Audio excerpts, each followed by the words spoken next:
In today's video on astrology, Capricorn, what motivates and drives the goat?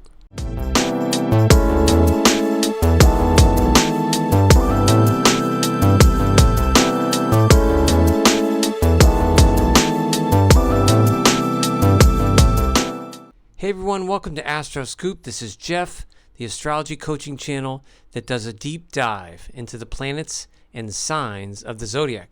If this is your first time here in the new year, thank you so much for stopping by. I hope you stop by again. If you're coming back, I appreciate your support. In today's video, Capricorn, the second video, what motivates and drives the goat. So please check out my first Capricorn video. Capricorn is ruled by Saturn, which is the planet of timing, constriction, and lessons. So we're going to get into what motivates the sign of Capricorn, which is a cardinal earth sign, which indicates ambition and action. And of course, earth is stability, form, methodology, and sensation. The first decade of Capricorn, which runs from around December 26th to January 2nd, is the ruler is Saturn and the sub-ruler is Saturn. So it's a double Saturn influence. These Capricorns tend to rule the roost rather than lead. They do have leadership qualities because of that cardinal nature. However, because they're so capable with projects and work naturally, they tend to rule the roost in whatever they undertake. Capricorns in general like to uphold tradition, although some are very spiritual. Higher evolved Capricorns climb not only materially but also spiritually.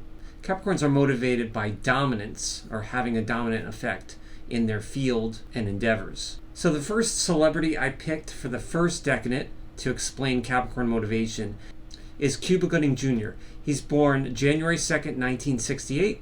Cuba is probably most well known for movies Boys in the Hood, A Few Good Men, and of course the iconic Jerry Maguire from the 90s. Like people born in this week, Capricorns, Cuba is effortlessly capable and brings an appropriate seriousness in his roles. What I really like about Cuba is not only do I think he's very underrated, but what I like about watching him is although he's earthy and has a good Capricorn presence, Capricorns get a bad rap for being too serious, right? So if you're a Capricorn or you know someone who is, it's not the first time you've been told by someone that you're too serious. And of course, seriousness is in the eye of the beholder. There are times to be serious, there are times to be silly, and then there are times where we mix it up, right? And we combine that. But Capricorns like Cuba Gooding Jr. in this decade really show, to me, the truest Capricorn nature. And like I said before, he's so capable in his roles, and he does bring a seriousness to his roles.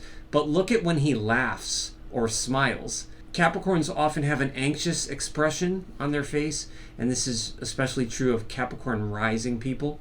And some of that concern and anxiety is shown in Cuba Gooding, in his roles. So it's sort of like almost like a comic anxiety. There's seriousness there, but there's also a little bit of like, why am I so nervous? The second decade is January 3rd to the 9th. This comprises the second decade of Capricorn, which is the Taurus decade, or ruled by Venus. Natives in this decade might be a little more pleasing or charming with that Venus influence in addition to Saturn being their ruler. Born on January 4th, 1965, is a singer named David Glasper from a group called Breathe. This was a pop rock group that was famous in the mid to late 80s and early 90s.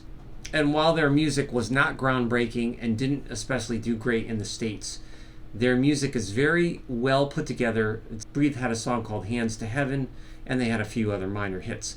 David Glasper definitely ends a very dedicated, reliable, earthy element to that group. Capricorns often come across as tough and aggressive and basically do not like to show weakness. However, underneath, especially in this decade, Capricorns are very sensitive and very concerned and thoughtful. The third decade of Capricorn is the Mercury or Virgo decade. This decade runs from January 10th to right around the 16th or 17th. The celebrity I picked is Jason Bateman, born January 14th, 1969. And Jason, of course, was a child actor in the 70s and 80s, but he's most well known for Arrested Development and the recent TV thriller Ozark. Jason, like other Capricorns born in the third decade, are maintaining and very self-confident. And Capricorns in this decade bring a certain diligence to their roles, if they're an actor or actress. And especially in music, there's a very, very methodical and very, very precise quality that Capricorn 3s would bring to their music or art.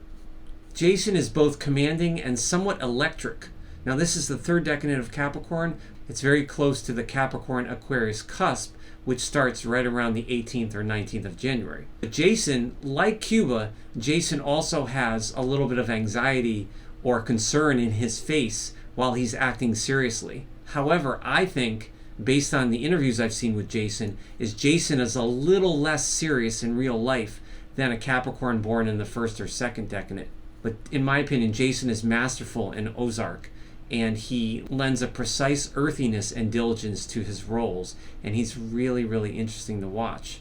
He's also a little dour, a little melancholy, and a little opinionated and negative, which is also indicative of when a Capricorn misfires. A last mention is Carl Weathers, who played Apollo Creed in Rocky and has done numerous small TV roles. Carl is born January 14th, 1948. In his role as Apollo, he definitely expresses the electricity and strong presence of a later Capricorn, but also being very serious, very dedicated, and his character, and most of his characters that I've watched, have very, very high standards, which sometimes are impossible to reach. And that's also indicative of a late Capricorn, Saturn, and Mercury ruled person. Well, thank you so much for hanging out with me today and talking about what motivates Capricorn. I really do appreciate it. Please subscribe and comment. Let me know what kind of videos you want this year. Until the next one, stay safe and be yourself.